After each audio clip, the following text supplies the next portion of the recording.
how many of us are like, I spend way too much time on my personal life and not enough time at work. Like, that is not the issue that Americans have. We are definitely more work focused and prioritized. Hi, my name is Catherine Hubert. This is my business, Chez, Genèse, where I am the restaurant owner, chef, and disability integration coach. Hi everybody, welcome. I am glad to be back in my little restaurant space today talking to you about work-life balance. I have been a business owner for 6 years now, and this has been a constant theme or obstacle that I have thought about, worked towards, strived towards, agonized over for the entirety of that time. So over the past year in particular, my idea and understanding around what a work-life balance actually is has shifted. So I'm inviting you into that shift with me to think about it in a few different ways, all of which is kind of stemming from this overall idea of, I think that the peoples are lying to us when they say that there's such a thing as a work-life balance. I'm going to break that down as to exactly why I think that's the case and not just like chuck the whole concept out the window. But before we do that, let's establish a baseline of what a work-life balance actually is, what that means.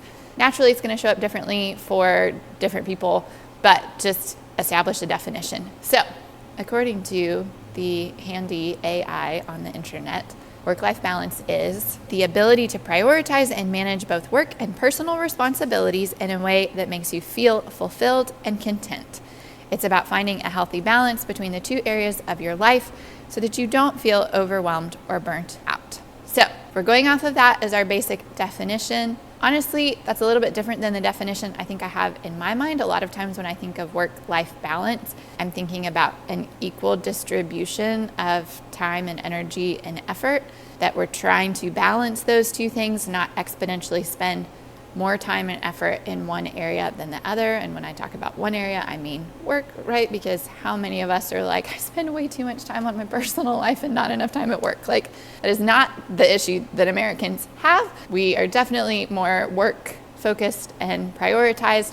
So the dilemma usually is we're spending too much time and energy and effort at work and not enough towards our personal life. This concept, I think, scales back a little bit from that and actually talks more about the emotional state of how we're feeling about both, which I think can be helpful. If we're going by the time concept, I saw there's actually something called the 888 rule, which I had not heard before. But apparently, to keep a work-life balance, one proposed theory is 8 hours a day at work, 8 hours a day sleeping, and then 8 hours where you're free to do what you want to do. Which, to be perfectly honest, when I heard that breakdown, I was like, there aren't 8 extra hours in the day to do what you want to do. That math must be wrong, which is not true because 8 times 3 is in fact 24, which is how many hours we have in a day. But that goes to show that I'm spending more time in those other areas if I'm like, I don't have 8 hours a day to spend on my personal life. I have maybe 4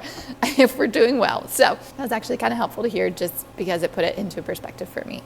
All of that being said, my argument against personal work-life balance is that it still has us operating under the idea that our lives are segmented, that they are not whole, that you have an area of life over here and you have an area of life over here and they're separate, they don't intersect, and our goal is to try to hold them in balance. Part of the reason why I think that doesn't work is due in nature to the job that I have and the fact that as a business owner, there isn't this like I'm passing off or I'm leaving work at work when I go. It very much is just part of who I am. But I think that the reality is that work is a part of all of our lives and who we are and the way that we function in the world, the way that we show up in the world, the way that we feel about things.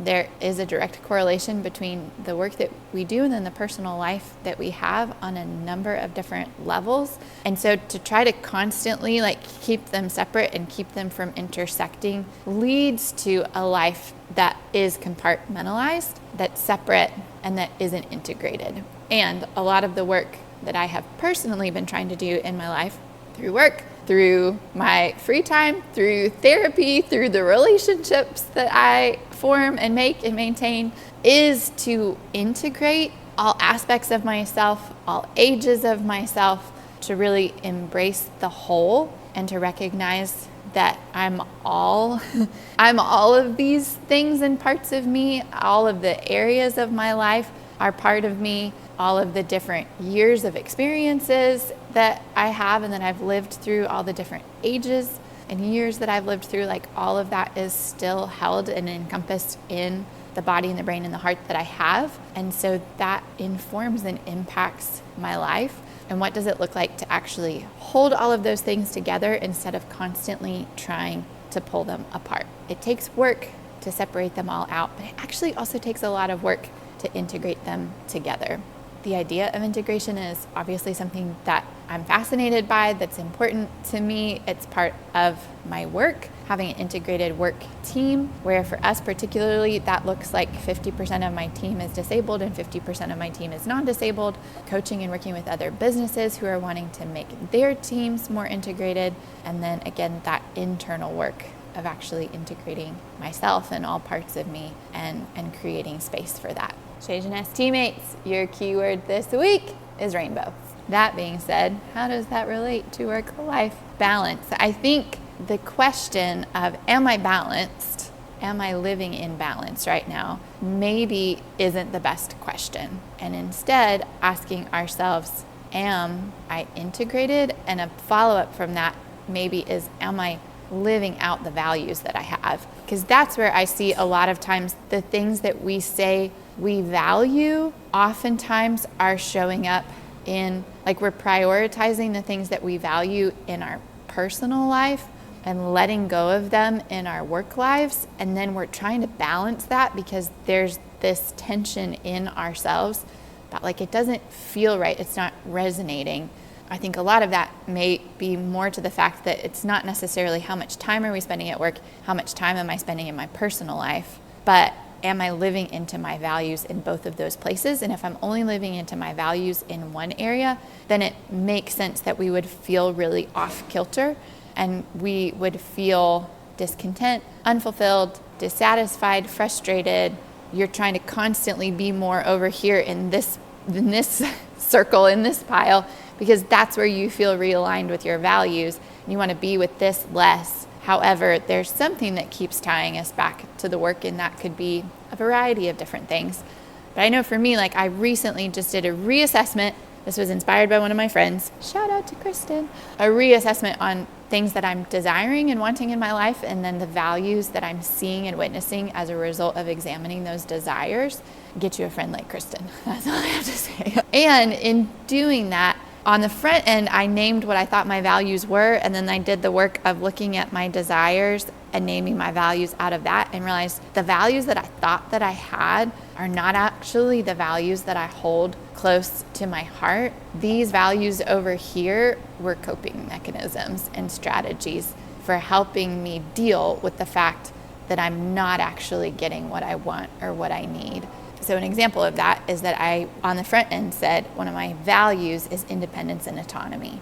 And then after looking at the things that I want and the values that came out of that, I was like, actually, the thing that I'm valuing is connection. And because I feel disconnected and because I feel like I'm needed so much, I'm coping with that by leaning into independence and autonomy and finding safety in that. But that's not actually what I want. I don't want to be alone all the time. Some alone time, yes, I do enjoy being by myself. But overall, what I'm wanting is to actually be connected with people. And so that's been really helpful for me to reframe and understand, okay, this is why I'm feeling out of balance in my life. This is why I'm trying to reconcile these two things of work and personal life, and honestly coming to the conclusion that I'm feeling disconnected in both places. And so how do I live into that in both of these areas, rather than how can I spend less time here and more time here? The question for me instead has been, how do I put more time and energy into my value in both of these areas? and then we'll worry about the breakdown of the specific scheduling later. I was like, I think if I showed up to work and I felt really connected and I felt like I was meeting the needs and the wants that I had, and that I also had space outside of work where I felt connected and it was meeting needs and wants that I have, I was like, I think the quality of my life would increase dramatically. The satisfaction that I have with my life would increase dramatically. And that wouldn't mean that anything actually changed time-wise or balance-wise in either area. It's what I'm giving and getting from both of those things instead. So life is life. That was something that I heard in a Trevor Noah podcast earlier this year, and I don't remember which podcast it was, so I wish I could link it here. He was also talking about work-life balance, and that got some of my wheels turning, but talking about how your life is your life. Like, yes, you have work, yes, you have things that are outside of work, but your life is still your life. And so not making that vast separation. So instead of asking, am I balanced? Am I giving the time that I want to give to both of these things, which are still not bad questions to ask? What does it look like for us to actually step back and ask, am I living into my value system? And if we don't know what that value system is, then taking time to sit with our dreams, to sit with our desires, to sit with our needs, and to be honest about those. And that's the part that's the hardest for me, is actually being honest with myself about the things that I want and that I need. But doing that and being real with it, because I'm like, I can be dishonest about it, but that doesn't change the fact that that's still what I want and need. It just means I'm in denial, and then I'm frustrated. So if I can be honest about what I really want and what I need, examining the values that I have in that, I'm going to be able to step closer to living the life inside my work walls and outside of my work walls in a way that feels fulfilling, vibrant, and deep. Those are things that I want for myself. That's something that I feel like I'm working towards, but I've maybe been misapplying some of that energy. And I'm excited about trying to figure out how to channel myself towards the things that I actually want. Not so that I'm balanced, but so that I'm integrated, and so that all areas of my life are operating out of who I am and the values that I have. So that no matter what I'm doing, if I'm home, if I'm off, if I'm playing, if I'm working, if I'm resting, I'm doing all of those things with the same mindset and the same spirit, finding fulfillment in multiple areas of my life. That's it. Thanks for being here. So happy to have you along. I'll catch you soon.